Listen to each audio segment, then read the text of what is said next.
Shalom, shalom, shalom, gloire à Jésus-Christ, bien-aimé, sois béni dans le nom de Jésus-Christ. Dans la précédente vidéo, j'ai parlé un peu le combat, comment il se déroule, où il se déroule, avec quoi tu luttes, avec qui tu luttes. Amen. Et je te disais que dans la prochaine vidéo, j'allais donc te parler des stratégies. Amen. Pour te montrer les stratégies, il y a ce que tu dois savoir. Premièrement, c'est que j'ai dit que l'âme analysait, réfléchissait. Tout ce que le corps ou la chair lui envoie comme réclamation, comme désir. Et donc l'âme a, j'avais dit, un certain pouvoir sur le corps. C'est-à-dire l'âme peut dompter le corps. Amen. L'âme peut dompter le corps. Ça, il faut que tu le saches. C'est pourquoi Dieu s'intéresse à cette partie de l'homme. C'est pourquoi on parle du salut de l'âme. On ne parle jamais du salut de l'esprit, encore moins du salut du corps. Et même, la Bible nous dit que à l'enlèvement, là, on va revêtir un corps glorieux. Donc, ce n'est pas ce corps-là. Donc, ce corps-là ne sera pas sauvé. Amen. La Bible ne parle pas du salut de l'esprit. Une fois que ton esprit est connecté à l'esprit de Dieu, il n'y a plus de problème. Mais c'est ton âme-là que tu dois sauver. C'est l'épicentre de tes réflexions, c'est l'épicentre de tes analyses, de ton intelligence. C'est l'épicentre de tout ce qu'il reçoit. C'est le laboratoire de l'homme en fait. C'est là provient donc les actes que l'homme pose. Parce qu'après avoir réfléchi, tu poses maintenant un acte. Alléluia. Donc l'âme, deuxièmement, ce qu'on doit savoir de l'âme, c'est que l'âme s'entretient. L'âme se nourrit. Amen. C'est vrai que l'âme reçoit du Saint-Esprit des instructions. Mais le Saint-Esprit demande à soit saint, soit pur.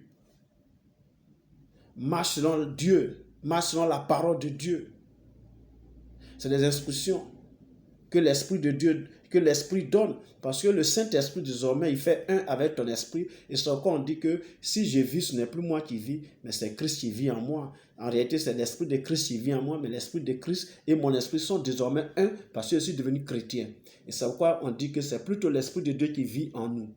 Mais l'Esprit de Dieu en nous ne nous empêche pas souvent de pécher. Amen. N'empêche pas l'âme de vivre une mauvaise vie, d'entraîner le corps ou d'encourager le corps dans la mauvaise vie. Amen. Donc, ton âme là, il faut l'entretenir. Il faut prendre soin de ton âme. Mais on prend soin de l'âme comment? Vous savez, l'âme se nourrit. Oui, la même manière on nourrit le corps avec la nourriture, le pain, et le riz, la banane, les fruits, en tout cas la nourriture que nous puissions tous imaginer pour que le corps soit en bonne santé, que le corps croisse normalement, etc. De cette même manière, ton âme, là, il faut la nourrir pour que l'âme puisse croître normalement et avoir de l'énergie, la force pour dominer les désirs de la chair. Donc il faut nourrir l'âme. Mais l'âme se nourrit de quoi? L'âme se nourrit de tout ce que tu regardes et de tout ce que tu vois. L'âme se nourrit de tout ce que tu entends et de ce que tu écoutes. Amen. L'âme se nourrit de tout ce que tu touches. Alléluia. Voilà. C'est de ça que l'âme se nourrit. Vous comprenez un peu? Donc, désormais que tu es chrétien là, alors il y a une autre attitude que tu dois avoir. Ça veut dire, il faut savoir faire usage de tes yeux. Il faut faire bon usage de tes oreilles. Amen. Ah oui, c'est ça. Parce que c'est ce que tu regardes, c'est ce que tu vois, c'est ce que tu écoutes, c'est ce que tu entends qui nourrissent ton âme et qui rendent ton âme fort. Donc quand tu donnes ta vie à Jésus, voilà pourquoi vous allez voir que dans les assemblées là, dans les assemblées chrétiennes, on vous demande de vous intéresser à la parole de Dieu. On vous demande d'aimer la parole de Dieu. Et à un moment, on vous dit même, si tu sais lire et écrire, il faut acheter une Bible. Et il faut la lire chaque jour. Alléluia. C'est à dessein que Dieu dit à Josué, dans Josué 1:8 là, que ce livre de la loi ne se lance pas de ta bouche. Médite-le jour et nuit et agis fidèlement selon tout ce qui est écrit. Alléluia. C'est à dessein. Parce que plus tu prends plaisir à la parole de Dieu, plus tu aimes la parole de Dieu, plus tu lis la parole de Dieu, plus tu écoutes la parole de Dieu, plus tu médites la parole de Dieu, plus tu étudies la parole de Dieu, c'est ça que ton âme retient. Amen. Pardon. C'est ça que ton âme retient. C'est ce que ton âme... Mais quand tu ne lis pas la Bible et que tu lis les journaux politiques, informations générales, ou bien la presse people, ce que les stars font, leurs frasques, c'est ça que tu retiens. C'est ça que ton intelligence capte.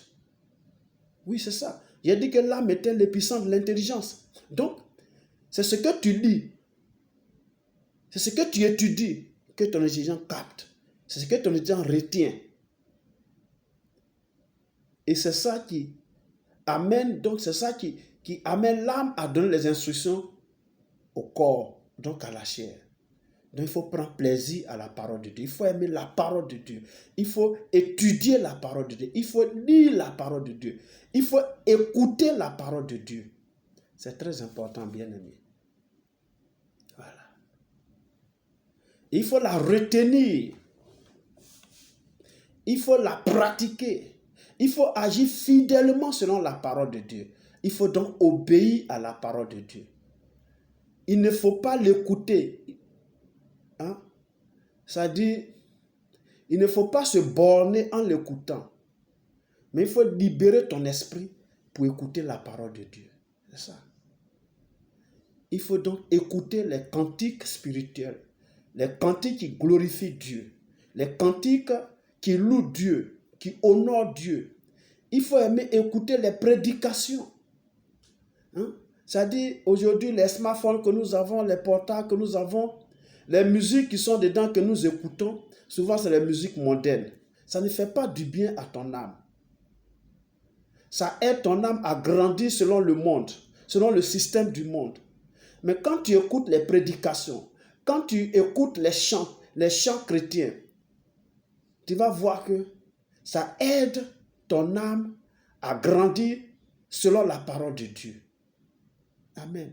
Mais quand c'est les chants mondains, les chants des DJ, les reggae, quoi encore, les R&B que tu écoutes, c'est ça que ton âme retient. C'est ça que ton âme, c'est ton intelligence retient. Donc c'est ça que ton âme retient. Et ton âme réagit en fonction de ça. Donc tu vas voir que ton âme grandit, croît, mais selon le système du monde. Quand tu lis les journaux, quand tu lis les romans, pas pour ton instruction académique, mais pour le plaisir. C'est vrai, ça te permet peut-être d'être cultivé, mais tu n'es pas cultivé conformément à la parole de Dieu. Est-ce que vous voyez un peu?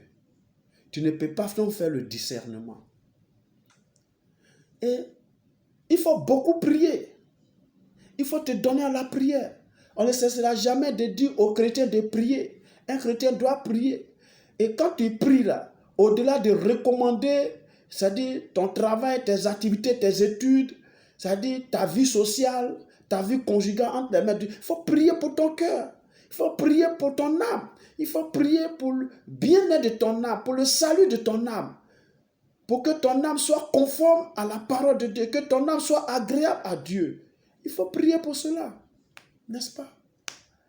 Il faut te connecter chaque jour à Dieu par la prière, par l'écoute de la parole de Dieu, des prédications, des messages qui sont donc donnés au travers les réseaux sociaux. C'est ce que tu dois faire. Amen. Et il faut fuir les mauvaises compagnies. Ça est issu des personnes qui n'apportent rien à ta vie, qui n'apportent rien à ta spiritualité, qui n'apportent rien à ta communion avec Dieu. Ils sont dans les débats de ballon. Ils sont dans les débats des films. Des débats qui ne t'apportent rien. Il faut les fuir. Et désormais, il faut marcher avec les frères, les sœurs, qui sont affermis spirituellement. Des personnes avec qui tu peux apprendre et grandir spirituellement. Voilà les personnes que tu dois suivre. Voici les compagnies qui doivent être à ton partage désormais. Oui. Il ne faut pas t'asseoir avec les moqueurs, avec ceux qui critiquent. Si tu vas voir quelqu'un puis il critique, il ne faut plus lui rendre visite désormais. S'il se plaint, il dit non, quand je vais chez toi, tu critiques trop. Ce n'est pas bien. C'est ça. Il faut fuir les moqueurs, ceux qui critiquent. Ceux qui, à la limite même, font preuve d'aigreur, de jalousie. Il faut les fuir. Même si c'est des frères en Christ, même si c'est des soeurs en Christ, vous fréquentez là, il faut les fuir, bien-aimés. Oui, il faut faire violence sur toi-même. C'est très important. C'est très, très, très important. Oui. Et puis, il faut avoir l'habitude de faire l'œuvre de Dieu. Tu es sauvé pour servir Dieu. Dans l'église que tu fréquentes, l'assemblée que tu fais quelque chose. Service d'ordre, qu'on appelle sentinelle ailleurs. Intercession, évangélisation. Ça dit, fais quelque chose. Louange.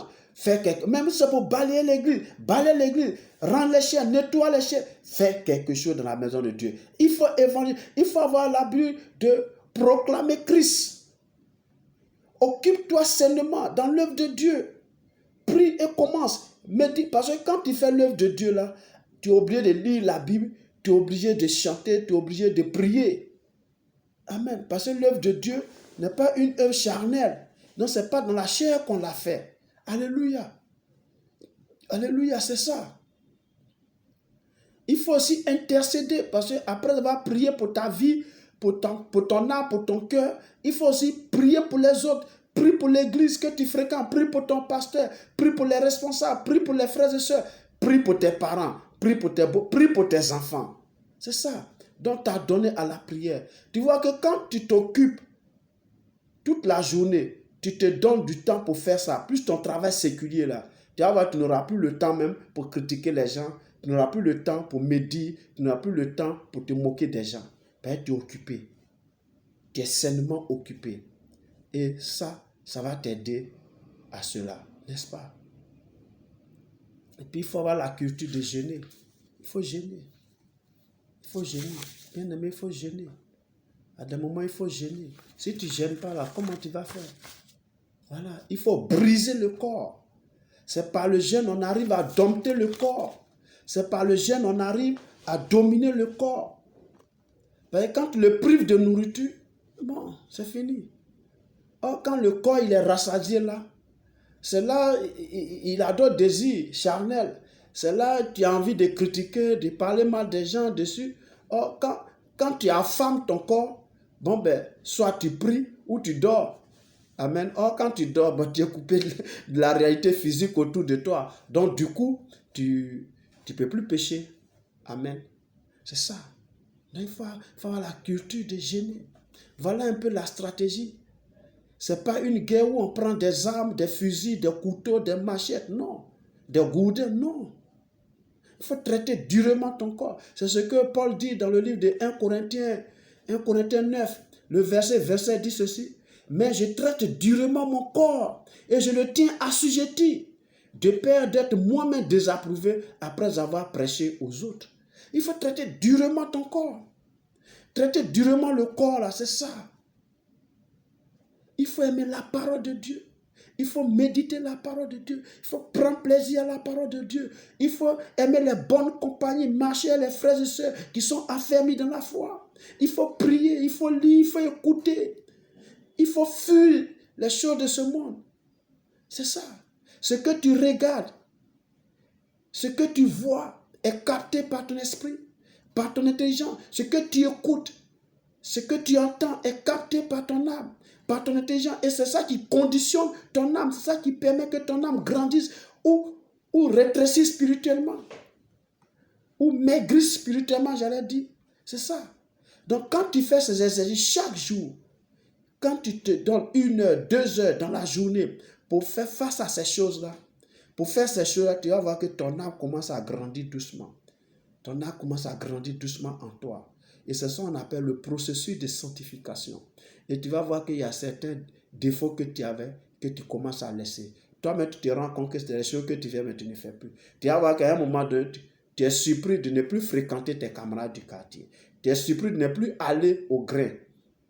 Une semaine passe, 2 semaines passent, tu ne vas même plus là. Et ces amis du grain là, du quartier, quand tu les crois, ah mais il y a longtemps, ah mais je n'ai plus le temps, mon cher. Ils vont même te traiter de quelqu'un maintenant, peut-être que tu as reçu, dont tu ne fais plus rien eux. Il faut leur dire, non, j'ai donné ma vie à Jésus. Et je vous invite à me joindre également. C'est ça. Tu vas supprimer qu'il y a des choses que tu faisais que tu ne vas plus faire. C'est comme ça que tu vas arriver à dominer les désirs de la chair. Ce n'est pas avec le couteau, ce n'est pas avec les gourdins, ce n'est pas avec les fusils, pas avec l'épée, non. C'est des résolutions que tu prends, que tu appliques dans ta vie. C'est ça la stratégie de guerre. Alléluia. Alléluia. Il faut aimer chanter les cantiques. Quand tu as l'habitude d'écouter, parce que tu écoutes là, c'est ça qui ressort. N'est-ce pas? Quand tu as l'habitude d'écouter les chants mondains là, toi-même quand tu as l'habitude, tu veux chanter un chant, c'est ça que tu as chanté. C'est des chansons, des DJ là, tu as chanté facilement. Tu te rends compte, puis tu es en train. Or, quand tu as l'habitude d'écouter les cantiques spirituels, quand ta bouche s'ouvre pour chanter là, c'est ça qui sort. C'est de l'abondance du cœur que la bouche passe. Ce qui est dedans là, c'est ça qui ressort à l'extérieur, c'est ça veut dire. Or, si ce qui est dedans là, c'est que ton intelligence a capté là, c'est selon Dieu, c'est la parole de Dieu, c'est les cantiques spirituels là. Tu vas voir que quand tu viens parler là, quand quelqu'un même te fait du mal, hein, tu banalises, tu dis qu'il ne sait pas ce qu'il fait. C'est ça. Arriver à ce stade pour dire que celui qui t'a fait du mal, il ne sait pas ce qu'il fait, Dieu, il faut lui pardonner là. Mais c'est parce que tu prends plaisir à la parole de Dieu.